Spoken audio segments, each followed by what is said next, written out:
Le fermier du quartier. Ici, le fermier du quartier, quand on commence nos semis à l'intérieur de la maison, bien, ça marque le début de la saison. Alors, c'est une véritable fierté de produire ses propres semis parce que ça démontre donc une certaine autonomie à petite échelle. Les avantages des semis, bien, on n'a pas besoin d'acheter nos plants. On produit nos propres plants.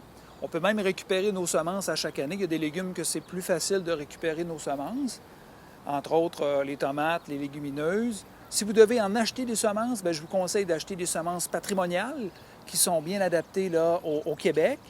Entre autres, moi, j'ai un pois qui s'appelle le pois Saint-Hubert et qui est cultivé depuis l'époque de la Nouvelle-France et qui fait une excellente soupe au pois. Naturellement, les semis aussi, ça va nous permettre de devancer la saison. Moi, je débute mes salades à l'intérieur de la serre au mois de mars, là, sans chauffer. Je les mets en terre à l'extérieur en avril et dès le mois de mai, on a déjà de la salade prête à consommer. Donc l'aventure des semis commence ici, à l'intérieur, dans le salon. Alors, du côté sud, de l'autre côté, côté cour, j'ai deux grandes fenêtres qui permettent là, une bonne entrée de soleil, un bon ensoleillement à l'intérieur. J'utilise une terre à semis ou une terre à serre qui fait très, très bien. On commence quand? C'est sûr qu'il faut regarder votre zone de rusticité.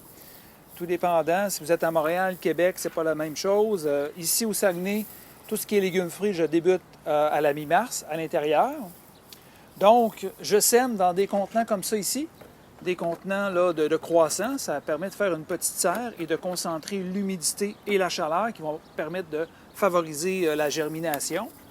Donc, quand les semis sont sortis, ont germé, les premières feuilles que vous avez, ce ne sont pas des vraies feuilles, hein, ce sont des cotylédons. Alors, on peut les couper pour favoriser la croissance des feuilles véritables.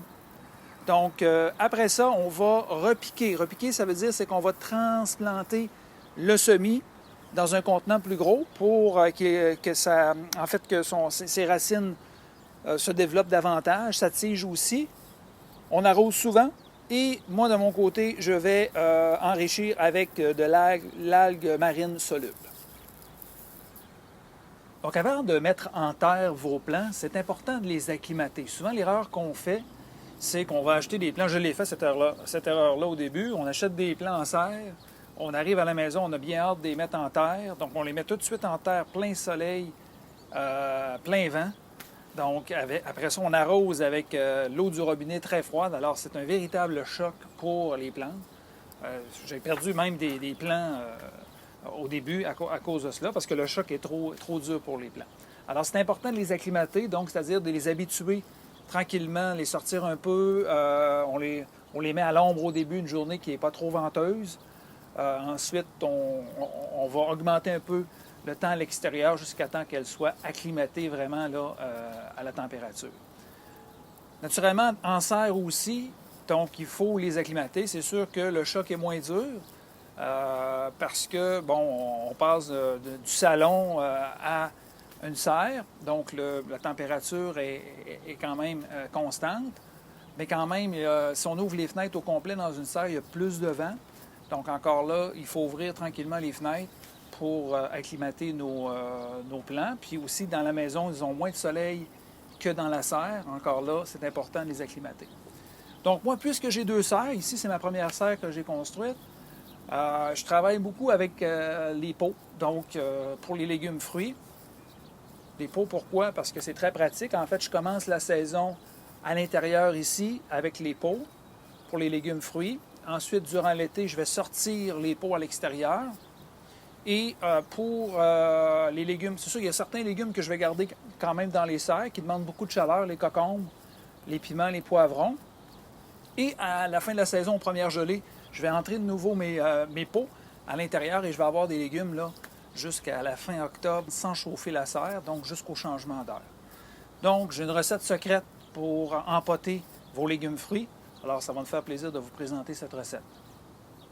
Mon terreau pour empoter, bien, je le récupère à chaque année.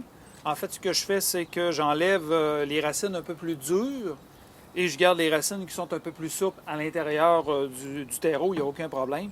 Et je le réutilise à chaque année.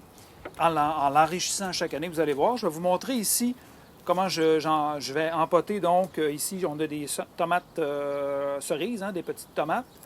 Donc, vous utilisez un couteau. Système racinaire des tomates, vous pouvez couper, il n'y a pas de problème.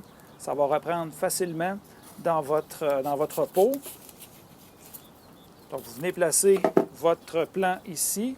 Le plus bon, on peut enlever des feuilles, il n'y a pas de problème. Ça va reprendre en racine, même ça va prendre un petit peu plus de vigueur par la suite. On rajoute notre terreau à peu près à la moitié ou entre moitié et trois quarts de votre pot. Ensuite, on met de la cendre de bois avec des éléments quand même intéressants, de la potasse. Pas trop quand même. Moi aussi, je mets des écailles d'œufs. Encore là, vous avez beaucoup de minéraux dans ça, des vitamines. Ça va être bon pour votre plant. Naturellement, si vous avez une production de compost, on met notre compost sur le dessus comme ça ici.